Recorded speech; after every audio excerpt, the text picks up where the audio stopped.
हर हर महादेव। स्वागत है आप सभी का हमारे चैनल दिव्य दृष्टि में। भगवान शिव कहते हैं कि इस श्राप के कारण पति पत्नी कभी संतुष्ट नहीं रहते हैं। एक बार माता पार्वती भगवान शिव से रूठकर कैलाश में बैठी हुई थी। जब भगवान शिव जी ने उन्हें मनाने का प्रयास करते हैं तब माता पार्वती कहती हैं कि हे स्वामी, मैं जानना चाहती हूँ कि पुरुषों को स्त्री के मन की बात क्यों समझ में नहीं आती। हर पुरुष अपनी पत्नी की प्रिय वस्तुओं तथा चीज़ों को क्यों बार बार भूल जाते हैं, जबकि एक स्त्री अपने पति या प्रेमी की हर छोटी छोटी बात का ध्यान रखती है और उनकी सेवा करती है। हे प्रभु, आप ही आदि और अनंत हैं। आप ही इस जगत के परम परमेश्वर हैं। आपसे कोई भी बातें छुपी नहीं हैं। कृपा करें और मेरे इन प्रश्नों को उत्तर देकर मेरे मन की शंकाओं को दूर करें। तब भगवान शिव कहते हैं कि हे पार्वती, आप सत्य कहती हैं कि हर पुरुष पत्नी के मन की बातों को तथा उनकी प्रिय वस्तुओं को भूल जाते हैं, किंतु इसके पीछे एक मुनि के श्राप की कहानी है जिसे आज मैं आपको सुनाता हूँ।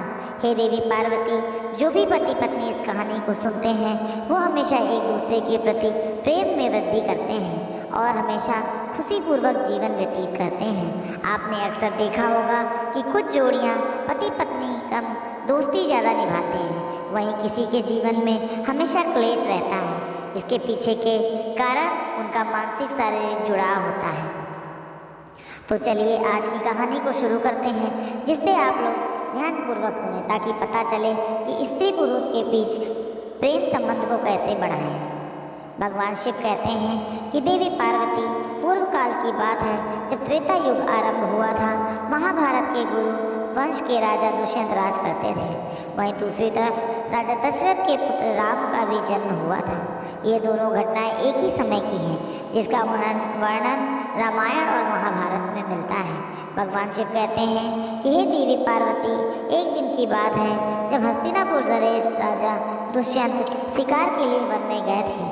उस समय महाराज एक हिरण का पीछा कर रहे थे। भागते भागते उन्हें प्यास लगने के कारण राजा दुष्यंत महर्षि के आश्रम में पहुंच गए। वहां हस्तिनापुर नरेश को देखकर एक ऋषि ने गुस्से में आकर कहा कि हे राजन, इस वन में किसी भी प्रकार का शिकार करना वर्जित है, यह महर्षि का आदेश है। तब ऋषि की बात सुनकर राजा दुष्यंत ने शिकार न करने का निर्णय लेते हुए उन्हें वचन दिया और वहां से अपने रथ की ओर जाने लगे। तभी निराश होकर राजा दुष्यंत को वापस जाता देख उस ऋषि ने उन्हें आश्रम के अंदर आने के लिए कहा। ऋषि का आदर करते हुए महाराज दुष्यंत उनकी बात को टाल नहीं सके और आश्रम के अंदर की ओर आ गए।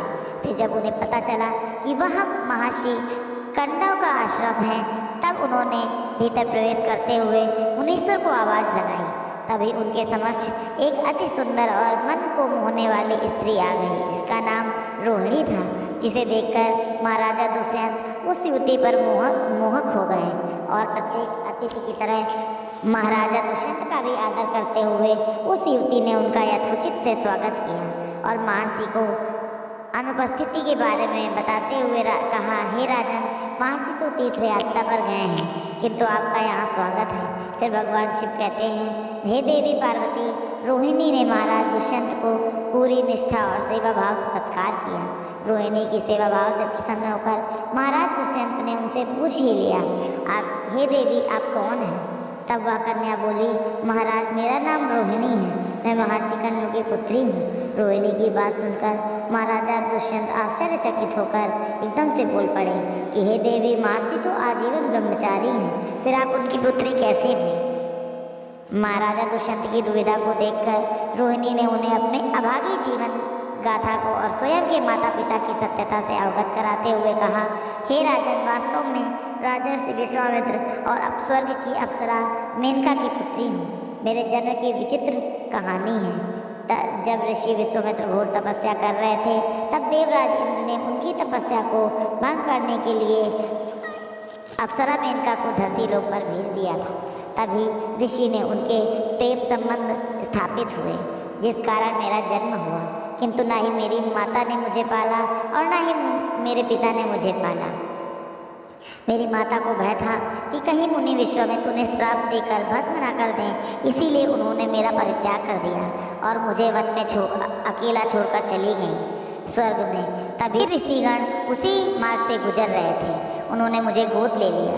हे राजन, धर्म के अनुसार जन्म देने वाला, पालन पोषण करने वाला तथा अन्य रक्षण देकर पालने वाला पिता के समान पूजनीय होता है। उसी कारण से मैं ऋषि की पुत्री बन गई। महर्षि कर्म ने मुझे कभी भी एहसास नहीं होने दिया कि मैं उनकी असली पुत्री नहीं हूँ, और मैंने भी उन्हें पिता ही माना। फिर भगवान शिव कहते हैं कि हे देवी पार्वती, रोहिणी के वचनों को सुनकर राजा दुष्यंत उनकी ओर आकर्षित हो गए। साथ ही वह उनकी सुंदरता पर तो पहले से ही मोहित थे, और फिर उन्हें विवाह प्रस्ताव देते हुए कहा कि रोहिणी, आप एक क्षत्रिय कन्या हो। तुम्हारे सौंदर्य को देखकर मैं तुम्हें अपना हृदय दे चुका हूँ। यदि तुम्हें किसी भी प्रकार की आपत्ति ना हो तो मैं तुमसे विवाह करना चाहता हूँ। ऐसा प्रस्ताव को सुनकर पहले तो रोहिणी अचंभित हुई, परंतु मन ही मन में वह भी महाराज दुष्यंत को देखकर तथा उनके शौर्य की प्रशंसा को सुनकर उन्हें पसंद करने लगी थी। सर्वप्रथम रोहिणी ने महाराज दुष्यंत को ऋषि कर्ण की अनुपस्थिति का कारण बताते हुए इनकार कर दिया, किंतु राजा दुष्यंत ने उन्हें यह कहकर मना लिया कि आप क्षत्रिय कन्या हैं और धर्म के अनुसार किसी भी क्षत्रिय कन्या को अपना वर चुनने का अधिकार स्वयं है। और वैसे भी जब ऋषि कर्ण को पता चलेगा कि आपने मुझसे विवाह किया है तो वह क्रोधित नहीं होंगे। दुष्यंत के समझाने के पश्चात रोहिणी विवाह के लिए मान गई और उन्होंने गंधर्व विवाह कर लिया। फिर भगवान शिव कहते हैं कि हे देवी पार्वती, कुछ समय बाद महाराज दुष्यंत ने रोहिणी के साथ विहार करते हुए वन में ही समय व्यतीत किया। फिर एक दिन वे रोहिणी से बोले, हे प्रियतम, मेरे कंधे पर हस्तिनापुर राज्य की जिम्मेदारी है। अब मुझे अपना कर्तव्य पूरा करने हेतु हस्तिनापुर जाना ही होगा। यह कहकर महाराज ने रोहिणी को अपने प्रेम के प्रतीक के रूप में अपनी दिव्य स्वयं मुद्रिका दे दी और हस्तिनापुर वापस चले गए। उन्होंने आश्वासन दिया कि जैसे ही ऋषि कर्ण अपनी यात्रा से वापस आएंगे तब वे उन्हें शीघ्र ही अपने साथ विदा करके हस्तिनापुर ले जाएंगे। उसके बाद समय बीतता गया और इसी बीच रोहिणी को पता चला कि वह गर्भवती है और शीघ्र ही ऋषि भी अपनी तीर्थ यात्रा से अपने आश्रम में आते ही होंगे। जो प्रसन्नतापूर्वक रोहिणी ने उनसे महाराज दुष्यंत के साथ अपने गंधर्व विवाह के बारे में बताया। यह समाचार सुनकर ऋषि कर्ण पहले तो बहुत प्रसन्न हुए, परंतु उसके बाद महर्षि कर्ण ने रोहिणी को धर्म का ज्ञान देते हुए कहा कि उत्तरी विवाह के पश्चात किसी भी कन्या अपने पिता के घर में रहना उचित नहीं होता है, और बोले एक विवाहित कन्या का विवाह के बाद उसके पिता का घर पराया हो जाता है और उसका अपना घर पति का ही होता है। जो स्त्री पति के दुख सुख में साथ रहती है वह पति और पति का पिता का गर्व और गौरव बढ़ाती है। हर परिस्थिति में एक स्त्री को अपने पति का साथ देना चाहिए। उसे इतना कहकर ऋषि कर्ण ने समझाया कि हे पुत्री, तुमने उचित ही पुरुष का वरण किया है जिसका आज तीनों लोकों में गुणगान है।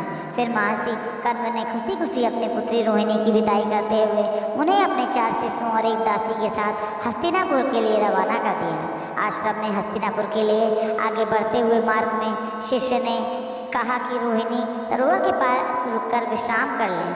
रोहिणी भी थक चुकी थी, इसीलिए उन्होंने सहमति दे दी और अपनी दासी के साथ विश्राम करने लगी। तब रोहिणी सरोवर के पानी पीने को गई, तब उन्हें पता ही नहीं चला कि उनके हाथ से जो महाराजा दुष्यंत के द्वारा प्रेम के रूप में दी गई अंगूठी सरोवर में उनके हाथ से निकलकर गिर गई। वहीं दूसरी तरफ उस मुद्रिका को सरोवर की एक मछली ने निगल लिया। फिर अगले दिन जब रोहिणी हस्तिनापुर पहुंची तब वहां के राज दरबार में गई, परंतु राजा दुष्यंत ने उन्हें पहचानने से इनकार कर दिया और बार बार सभासदों के सामने कहती रही कि महाराजा, मैं आपकी पत्नी रोहिणी हूँ। लेकिन महाराज दुष्यंत ने यह कहते हुए पहचानने से मना कर दिया कि मैं तुम्हें नहीं जानता। ऐसा कहकर अपने सैनिकों द्वारा उसे राज्य से बाहर निकाल दिया। फिर भगवान शिव कहते हैं कि हे देवी पार्वती, मैं आपको विस्तार से बता दूँ कि रोहिणी विवाह के पश्चात जब महाराज दुष्यंत के पास वापस हस्तिनापुर लौट रहे थे तो महर्षि दुर्वासा के आश्रम से गुजर रहे थे। तभी राजन अपनी प्रिय पत्नी के और राज्यों के विचारों में इतने डूबे हुए थे कि उन्हें महर्षि दुर्वासा ने आवाज़ लगाई, फिर भी वे नज़रअंदाज करते हुए आगे बढ़ गए। इस तरह अनजाने में किए हुए अपराध से ऋषि ने क्रोधित होकर राजा दुष्यंत को श्राप दे दिया और कहा कि हे राजन, तुम इस समय अपने तुम जिन विचारों में खोए हुए हो, एक मुनि की आज्ञा का पालन न करते हुए आगे बढ़े जा रहे हो, तुम अपनी सबसे प्रिय वस्तु को भूल जाओगे। यह मेरा श्राप है। फिर भगवान शिव कहते हैं कि हे देवी पार्वती, महर्षि दुर्वासा के श्राप रूपी कठोर वचनों को सुनकर महाराजा दुष्यंत अत्यंत घबरा गए और ऋषि दुर्वासा के चरणों में नतमस्तक हो गए। फिर राजा दुष्यंत के बार बार विनती करने पर भी ऋषि दुर्वासा ने कहा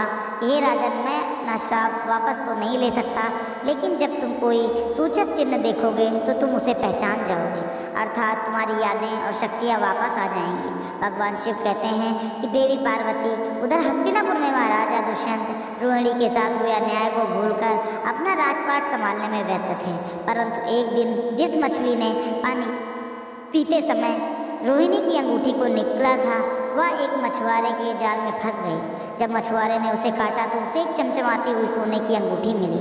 उस अंगूठी को देखकर मछुआरा बहुत ही खुश हुआ और उस दिव्य अंगूठी को बेचने के लिए वह राज्य के एक सुनार के पास पहुंच गया।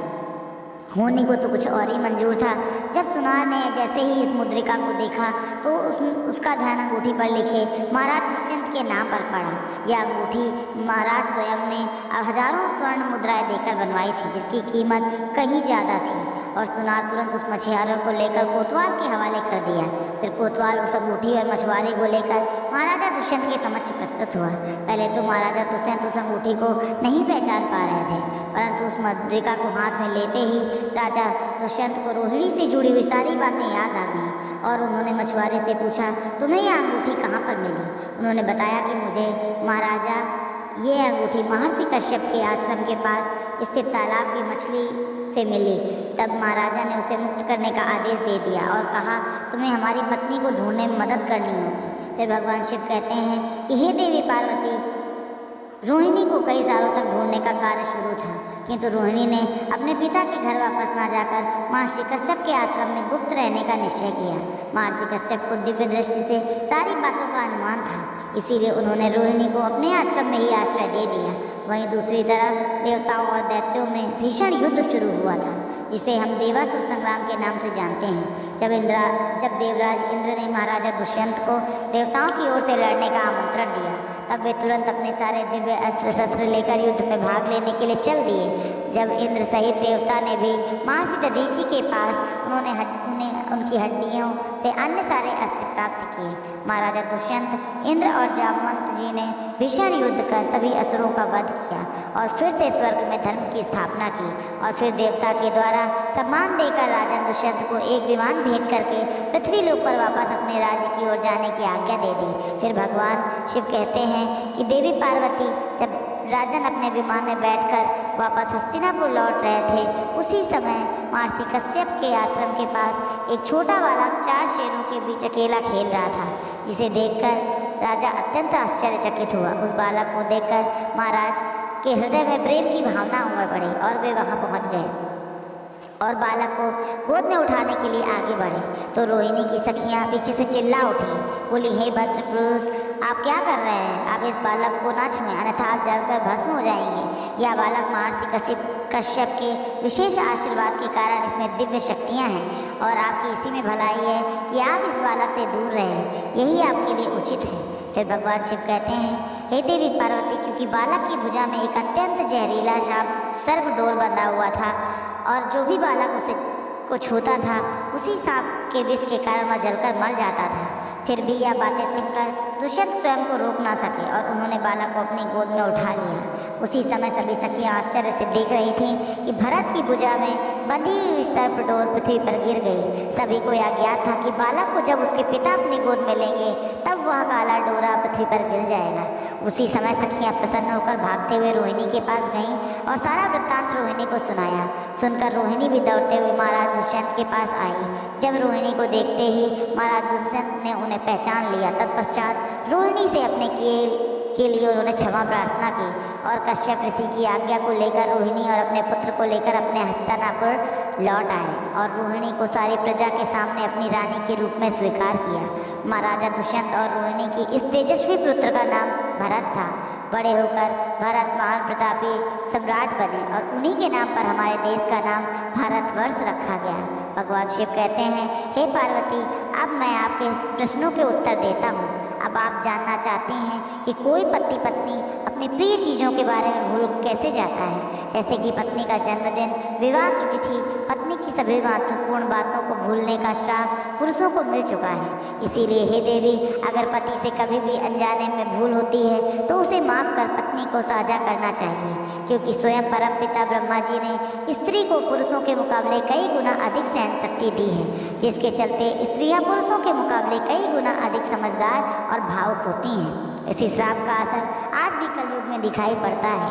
हे पार्वती, इसीलिए हर पति पत्नी को एक दूसरे को समझकर मानसिक और शारीरिक रूप से गहरा मजबूत जुड़ाव रखना चाहिए और हर परिस्थिति में एक दूसरे का साथ देना चाहिए, चाहे फिर सुख हो या दुख हो। फिर भगवान शिव कहते हैं, हे देवी पार्वती, जो भी पति पत्नी मेरी पूरी श्रद्धा के साथ पूजा आराधना करते हैं, मैं उनके जीवन के समस्त पापों और दुखों को हर लेता हूँ तथा मृत्यु के बाद उन्हें जीवन से मुक्ति मिल जाती है। और मैं आशा करता हूँ आपको यह कथा मेरी अवश्य ही पसंद आई होगी। अगर आप इस चैनल में नए हैं तो चैनल को सब्सक्राइब करें और हमारे वीडियो को लाइक, शेयर और कमेंट जरूर करें और कमेंट बॉक्स में हर हर महादेव जरूर लिखें। धन्यवाद।